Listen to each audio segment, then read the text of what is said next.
Halo teman-teman, di video kali ini kita akan bawakan cerita tentang perawat India yang memutuskan untuk bekerja di Irak yang saat itu menjadi negara konflik. Dengan iming-iming gaji besar, mereka nekat bekerja di tempat berbahaya demi bisa melunasi hutang dan memenuhi kebutuhan hidup. Cerita tentang perjuangan para perawat India di Irak hingga akhirnya bisa kembali ke India dengan selamat, kemudian diangkat menjadi sebuah film berjudul Take Off yang dirilis pada tahun 2017. Seperti apakah kisahnya? Daripada membuat kalian semakin penasaran, langsung saja ke alur ceritanya.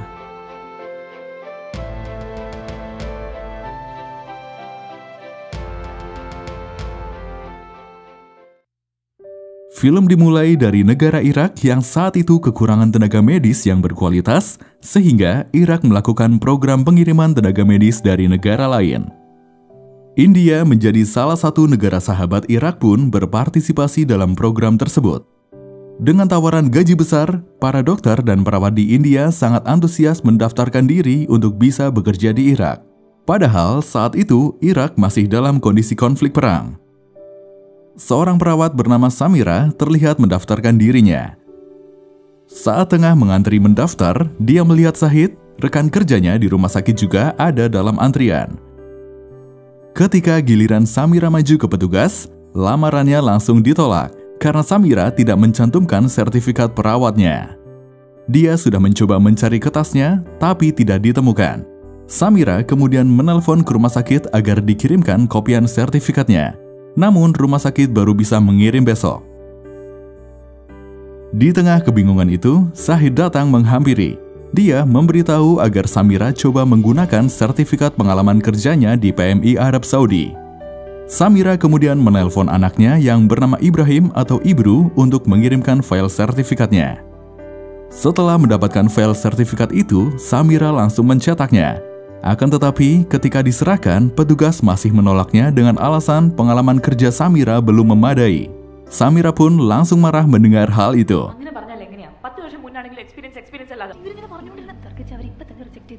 Actually, we are a 7-member group, all working at the same hospital.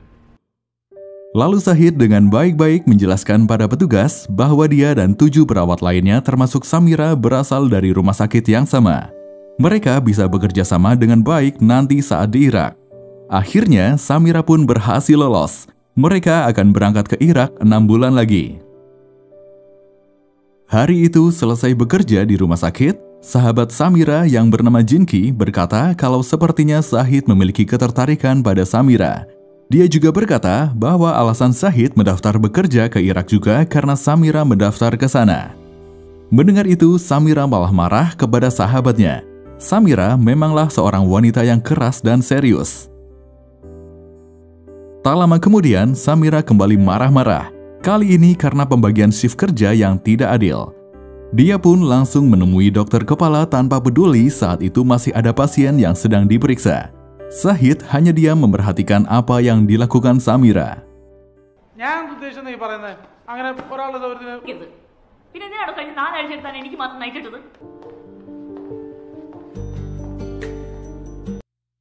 Sepulang bekerja, hujan turun cukup deras, membuat Samira dan banyak orang lainnya terjebak tidak bisa pulang. Samira adalah sosok wanita yang sangat bisa diandalkan. Bahkan ketika sampai di rumah, dia memperbaiki sendiri genteng rumah yang bocor.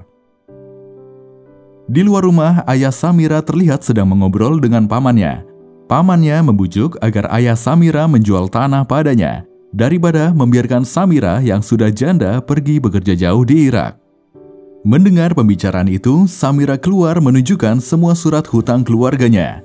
Dia mengatakan pada pamannya kalau dia tidak ingin menjual tanah warisan satu-satunya. Sebab itulah dia memilih untuk bekerja jauh di Irak demi membayar hutang keluarganya. Suatu malam, Samira sedang kebagian shift malam. Kebetulan saat itu, Ibru sedang merayakan pesta ulang tahun. Di sela jam kerjanya, Samira menghubungi Ibru untuk meminta maaf karena tidak bisa ikut merayakan pesta ulang tahunnya. Namun Samira berjanji akan menemani Ibru saat libur sekolah nanti. Sesaat kemudian, Samira melihat Sahid dimarahi oleh seorang pria karena anaknya terus menangis. Samira pun langsung bergegas mendekat. Dia menggendong bayi pria itu kemudian memberinya obat. Sambil menatap Syahid, Samira berkata, dia tidak ingin mengucapkan terima kasih atas bantuan Syahid sebelumnya. Dia merasa sudah melakukan pekerjaan lebih baik dibanding perawat lainnya. Jadi, menurutnya, dia pantas mendapat kesempatan bekerja di Irak. Syahid berkata bahwa dia tahu kesulitan yang dilalui Samira. Dia juga tahu karakter Samira yang tegas dan galak disebabkan karena banyaknya tekanan yang dirasakan dalam hidupnya. Tapi perasaannya tulus pada Samira dan berharap suatu hari mereka bisa saling berbagi beban. Hari berikutnya, Samira dan teman-temannya begitu antusias membayangkan mereka akan segera bekerja di Irak dan mendapatkan gaji besar. Tak lama kemudian, tiba-tiba ayah Samira datang. Ayahnya meminta agar Samira membatalkan rencananya pergi bekerja di Irak.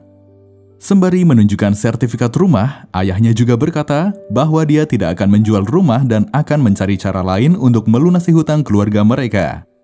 Samira adalah seorang janda. Ayahnya khawatir akan banyak cibiran dari tetangga jika Samira memaksakan pergi. Namun tekad Samira sudah bulat. Dia tetap akan pergi ke Irak. നമ്മുടെ കൂട്ടത്തിൽ എവിടെയും ഒറ്റയ്ക്ക് പുറത്തു പോയി പണിയെടുക്കണ പെണ്ണുങ്ങളില്ല. ഞാനൊന്ന് കെട്ടിയാൽ നിങ്ങളുടെയൊക്കെ ഈ സങ്കടം തീരും. എനിക്കെന്തായാലും പോയേ പറ്റൂ. അതിനി എന്ത് ചെയ്തിട്ടായാലും.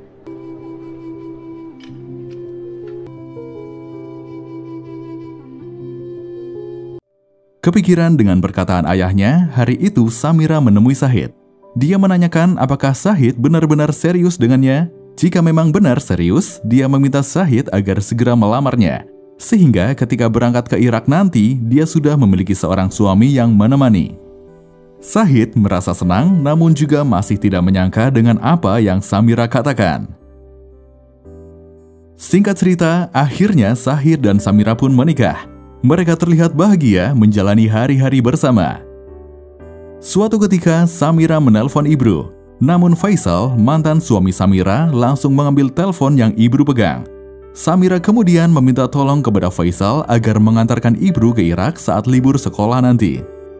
Faisal tidak peduli pekerjaan apa yang akan Samira lakukan di Irak.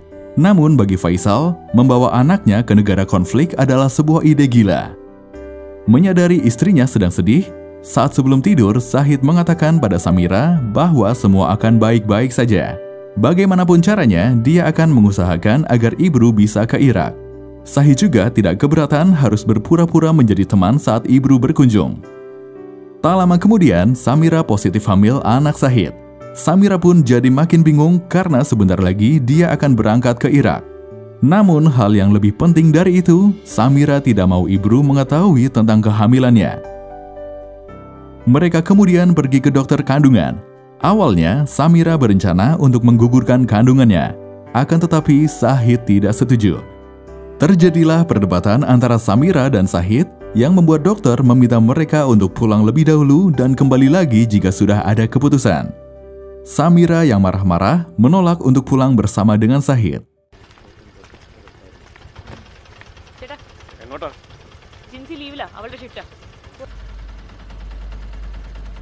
Samira kemudian teringat masa dulu ketika dia harus meninggalkan Ibru yang masih sangat kecil untuk bekerja di Arab. Sikap Samira yang selalu mementingkan urusan pekerjaan itulah yang jadi alasan kenapa dia cerai dengan Faisal. Hari berikutnya, saat pulang ke rumah, Samira terkejut ketika melihat mobil terparkir di depan rumahnya. Ternyata, ibu dan saudara-saudara Syahid datang untuk memberikan ucapan selamat atas kehamilannya. Samira semakin tidak tahu harus bagaimana karena keluarga Syahid sudah tahu dia hamil. Karena pikirannya tertekan, Samira pun jatuh pingsan hingga dibawa ke rumah sakit.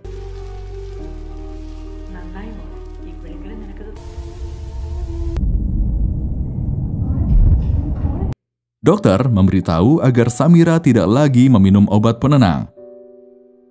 Setelah dokter pergi, Syahid berkata bahwa sebenarnya dia tidak ingin menambah beban pikiran Samira. Dia hanya merasa yakin mereka bisa membesarkan anak mereka dengan baik dan yakin Ibru akan menerima bila memiliki adik. Syahid sendiri sudah menganggap Ibru sebagai anaknya sendiri.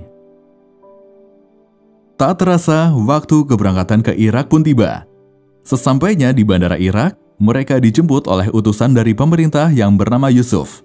Berkas dan paspor para petugas medis dari India kemudian diperiksa. Setelah lolos pemeriksaan, mereka semua diantar ke rumah sakit tempat mereka akan bekerja.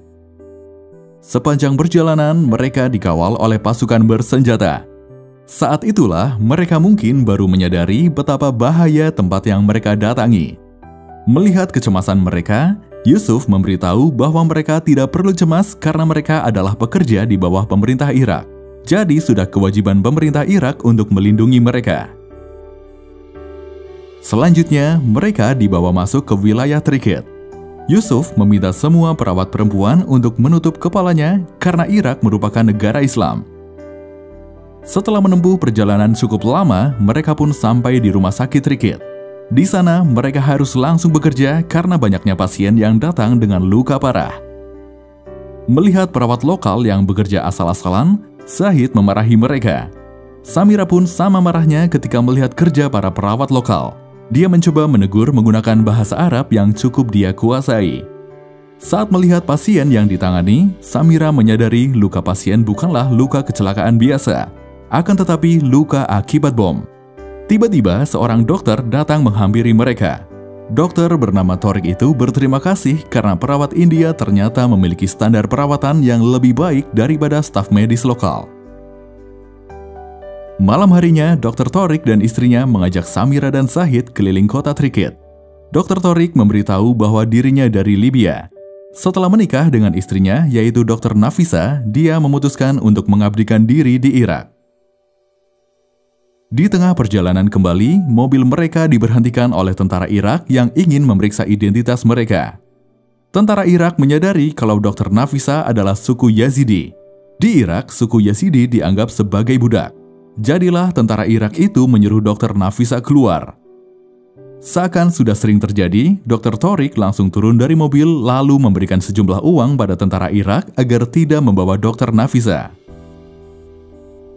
Hari berikutnya, Samira menyadari perutnya semakin membesar mengingat usia kandungannya sudah masuk 4 bulan. Sedangkan bulan depan, Ibru akan datang menemuinya. Untuk menutupi kehamilannya, Samira pun mulai menggunakan hijab dan gamis yang longgar. Sebulan kemudian, Ibru akhirnya datang diantar oleh Faisal. Saat bertemu, Faisal mengatakan pada Samira bahwa usahanya sedang diambang kebangkrutan. Sebab itu dia ingin Samira mulai mengasuh Ibru. Samira sedikit marah, dulu ketika cerai, Faisal tidak mau memberikan hak asuh Ibru padanya. Namun kini, Faisal malah memintanya mengasuh Ibru ketika sedang berada di negeri orang. Karena tidak ada pilihan lain, akhirnya Samira membawa Ibru ke rumah sakit. Dalam perjalanan menuju rumah sakit, Samira memberitahu Ibru bahwa mulai sekarang Ibru akan tinggal bersamanya. Dia akan mencarikan sekolah baru untuk Ibru. Sesampainya di rumah sakit, Samira memperkenalkan Syahid bukan sebagai ayah sambung namun sebagai temannya. Tapi kemudian Ibru tak sengaja melihat ibunya dan Syahid sedang berpegangan tangan. Tapi saat itu Ibru belum curiga berlebih pada ibunya. Malam harinya setelah Syahid pulang dari shift malam, dia membuka pembicaraan tentang Ibru. Rencana awal mereka hanya akan berpura-pura sebagai teman selama 2 minggu selagi Ibru di sana. Akan tetapi kondisi saat ini berbeda. Mereka tidak mungkin menyembunyikan rahasia dari orang yang akan tinggal bersama dengan mereka setiap hari. Namun Samira masih belum siap, dia meminta waktu untuk bisa jujur kepada putranya. Pagi harinya, Syahid dengan senyum ramahnya menyiapkan sarapan untuk Ibru. Sedangkan Samira tengah mengikat perutnya agar tidak terlihat besar. Tapi kemudian terdengar bunyi benda jatuh dari dapur. Ternyata Ibru mendengar pembicaraan Samira dengan Syahid tadi malam. Ibru yang marah membuang sarapan dari Syahid. Dia berkata ingin kembali ke ayahnya karena tidak mau memiliki ayah seperti Syahid.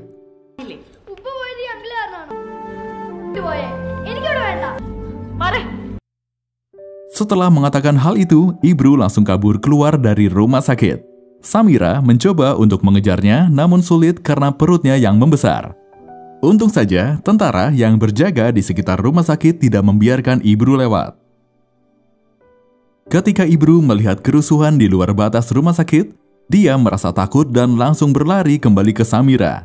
Ibru memeluk ibunya sambil melihat Syahid yang berdiri tak jauh di belakang Samira. Hari berikutnya terjadi pengeboman lagi.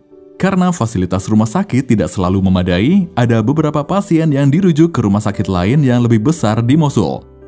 Sebelum berangkat, Dr. Tariq bertanya apakah Shahid benar ingin ikut pergi ke Mosul. Kemungkinan 2 minggu kemudian mereka baru bisa kembali. Shahid mengatakan dia yakin dengan keputusannya. Samira keluar dari rumah sakit untuk mencegah Shahid pergi. Dia meminta maaf atas sikap Ibru sebelumnya yang mungkin menyakiti Shahid. Namun Shahid mengatakan kalau dia memang ingin menolong pasien.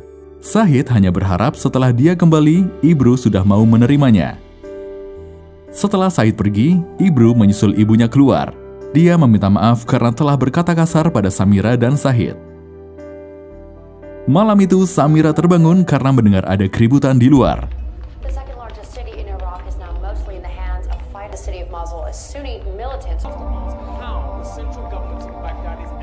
Di televisi diberitakan kalau kota Mosul telah jatuh ke tangan teroris dan mendadak menjadi medan perang. Samira mencoba menanyakan hal tersebut kepada Yusuf. Akan tetapi, Yusuf saat itu pun tengah pusing karena tim dokter yang sebelumnya berangkat ke Mosul belum ada kabar bagaimana kondisinya.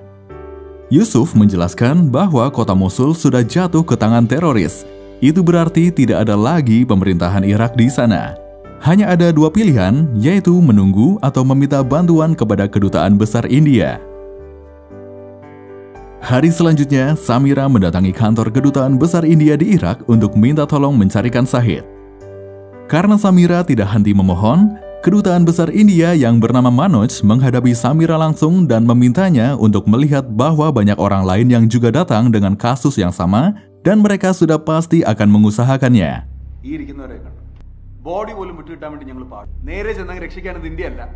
എന്നിട്ട് ഇവിടെയുള്ള ഇന്ത്യക്കാർ ഓർത്തിട്ടാണ് ഇവരെല്ലാം അവിടെ നിൽക്കുന്നത്. ക്ലോസ് ചെയ്തിട്ട് പോകാൻ government order ഉണ്ട്. Namun perlu diingat kalau mereka berada di negara orang, sehingga tidak bisa melangkah begitu saja. Dan lagi pula, menurut Manoj sudah seharusnya mereka tahu resiko besar bekerja di negara konflik. Samira menjawab, mereka adalah petugas medis yang memiliki peran penting menyelamatkan pasien. Namun di India, mereka tidak dihargai dan dibayar murah. Bukan keinginan mereka untuk bekerja di negara konflik, namun kebutuhan hutang dan keadaanlah yang memaksa mereka. Setelah keluar dari kantor Kedutaan Besar India, Samira meminta tolong pada Yusuf untuk mengantarnya ke Mosul. Tapi Yusuf menolak karena di sana sudah menjadi medan perang. Keadaan di sana sudah hancur berantakan. Di markas teroris terlihat Dr. Tariq dan perawat lain termasuk Shahid berada di sana. Dr. Tariq diminta untuk mengobati kelompok teroris yang terluka. Namun Dr. Tariq menolak. Dia tidak mau mengobati orang-orang yang membunuh orang lain. Tanpa pikir panjang, pemimpin teroris langsung menembak Dr. Tariq.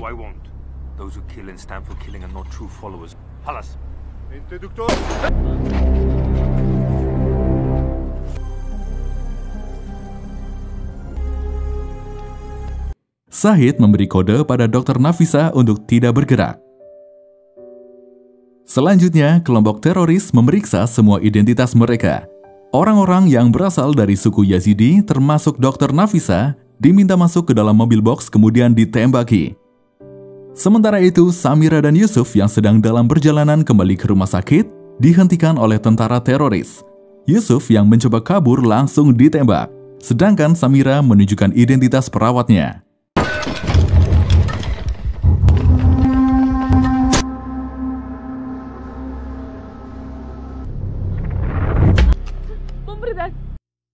Kondisi rumah sakit Trikit saat itu sudah berantakan. Samira dimasukkan ke bangsal di mana isinya para perawat internasional.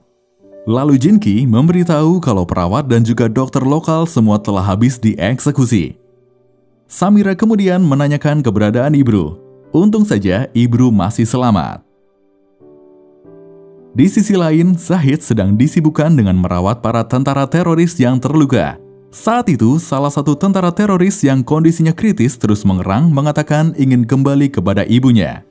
Shahid pun memberitahu kalau ada peluru di dalam tubuh pria yang diketahui bernama Amir.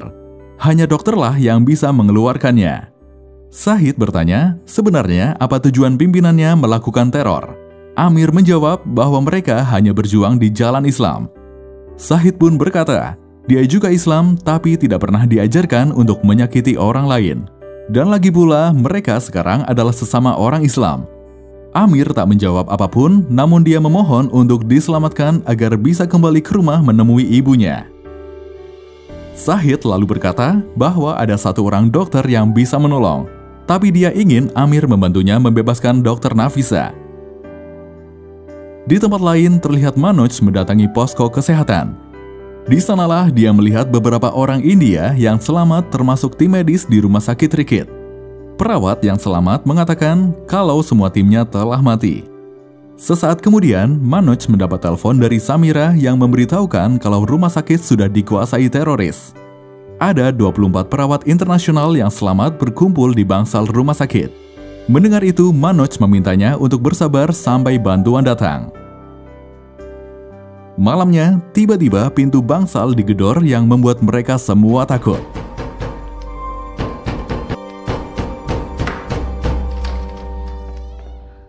Setelah dibuka, ternyata petugas PMI Internasional datang untuk mengevakuasi mereka. Samira menghubungi Manoj memberitahukan hal itu dan menanyakan apa yang harus mereka lakukan. Tapi ternyata Manoj tidak mengetahui kabar PMI Internasional membantu mengevakuasi. Sambil menunggu konfirmasi dari Manoj, Samira menyuruh yang lain untuk bersiap. Akan tetapi, Jinki dan perawat India lainnya menolak pergi sebelum mendapatkan gaji. Samira tentu kesal dengan sikap mereka. Situasi saat itu sedang bahaya, sedangkan mereka malah masih memikirkan gaji daripada keselamatan diri. Selanjutnya di kantor Kedutaan Besar India, Manoj baru saja mendengar kabar kalau PMI Internasional akan membawa tawanan ke daerah perbatasan melewati jalur perang. Dia lalu menghubungi Menteri Luar Negeri India. Tapi dia malah dimarahi oleh Menteri Luar Negeri yang sedang asik menonton bola. Semua keputusan pun diberikan kepada Manoj. Di saat yang sama, Samira berhasil meyakinkan perawat lainnya untuk pergi bersama. Sebelum mereka berangkat, petugas PMI Internasional mengatakan kalau orang dengan paspor India dilarang ikut. Tak lama kemudian, Manoj menelpon Samira dan memberitahu kalau rute yang akan ditempuh PMI Internasional adalah jalur yang berbahaya. Jadi, dia menyarankan agar Samira dan perawat lainnya tetap berada di rumah sakit. Di India, berita tentang para perawat India yang terjebak di rumah sakit pun mulai muncul. Hal itu membuat para teroris mendatangi perawat India dan menyita semua ponsel yang ada. Untungnya, Samira masih sempat mengirimkan pesan kepada Manoj.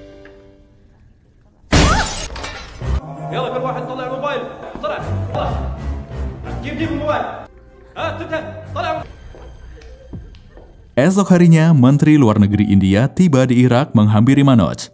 Dia marah karena Manoj melarang para perawat yang terjebak untuk ikut evakuasi yang dilakukan PMI Internasional. Tak lama kemudian, di televisi tersiar berita kalau rombongan PMI Internasional terkena bom dan tidak ada yang selamat. Manoj dan Menteri Luar Negeri India itu pun mulai memikirkan solusi untuk menyelamatkan warga negara mereka. Di tempat lain terlihat bom masih saja diluncurkan, bahkan melukai orang-orang yang sedang sholat. Kekacauan akibat pengeboman itu dimanfaatkan oleh Sahid bersama Amir dan sandera lainnya untuk kabur. Naas, Amir dan beberapa sandera lain tertembak. Dr. Nafisa berhasil selamat sedangkan Sahid tertangkap kembali. Di India, Ibu Sahid tiba-tiba terbangun dari tidurnya seakan merasakan anaknya sedang dalam bahaya. Saat itu juga Ibu Sahid langsung melaksanakan sholat untuk keselamatan Sahid. Manoj sudah mempersiapkan langkah yang mungkin dilakukan untuk misi penyelamatan. Dia pun menjelaskan kepada Menteri Luar Negeri India. Pertama, mereka akan mengirimkan makanan lewat PMI PBB dan menyisipkan telepon satelit di dalamnya. Selanjutnya, dia akan meminta militer Irak untuk menyerang rumah sakit. Hal itu akan memperbesar kemungkinan teroris berpindah ke Mosul, tempat pimpinan teroris berada. Cara lainnya yaitu dengan meminta bantuan Arab Saudi. Kedekatan pimpinan teroris dengan kerajaan Arab mungkin bisa membantu mereka melakukan negosiasi pertukaran sandera. Manoj sendiri sudah menghubungi seorang pengusaha Arab bernama Jaya Mohan. Awalnya, Jaya Mohan tidak mau terlibat masalah politik. Namun melihat berita yang beredar membuatnya mau mempertimbangkan untuk terlibat dalam misi penyelamatan. Hari berikutnya, rumah sakit mendapat serangan dari tentara Irak.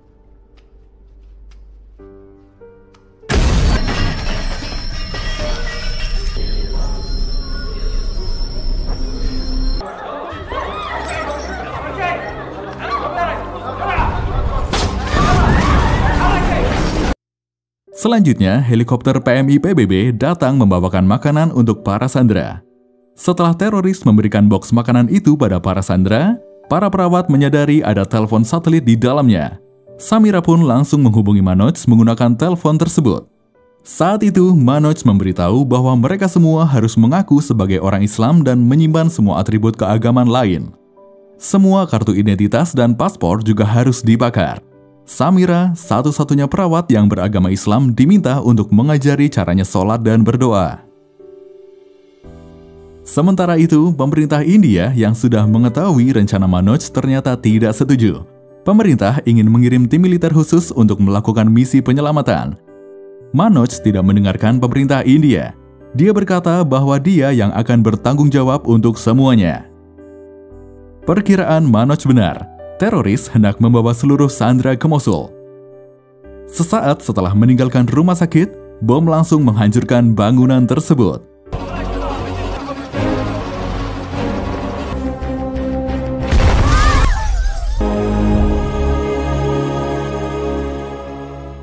Singkat cerita, sampailah mereka di markas teroris. Sebelum turun dari bus, Samira masih menyempatkan untuk mengirim pesan. Ketika dicurigai oleh teroris, Samira mengeluarkan Al-Quran. Di sana, mereka langsung disambut oleh pimpinan besar teroris yang bernama Abu Omar, yang kemudian menanyakan apa yang dilakukan orang India berada di Irak. Samira yang bisa berbahasa Arab pun menjawab bahwa mereka adalah perawat. Di saat yang sama, Jaya Mohan berhasil mengajak pejabat Arab Saudi untuk misi penyelamatan. Di markas teroris, Samira dan perawat lainnya melaksanakan sholat. Melihat itu, Abu Omar kembali mendekat dan bertanya agama yang mereka anut. Samira menjawab kalau mereka semua beragama Islam. Abu Omar kembali bertanya, mengapa mereka tidak bisa berbahasa Arab? Samira menjawab lagi, mereka semua membaca Al-Quran akan tetapi tidak bisa berbicara bahasa Arab. Siapa sangka, Abu Omar tiba-tiba membaca sepenggal surat Al-Ikhlas dan meminta mereka untuk melanjutkannya. Qul huwallahu ahad, Allahus samad.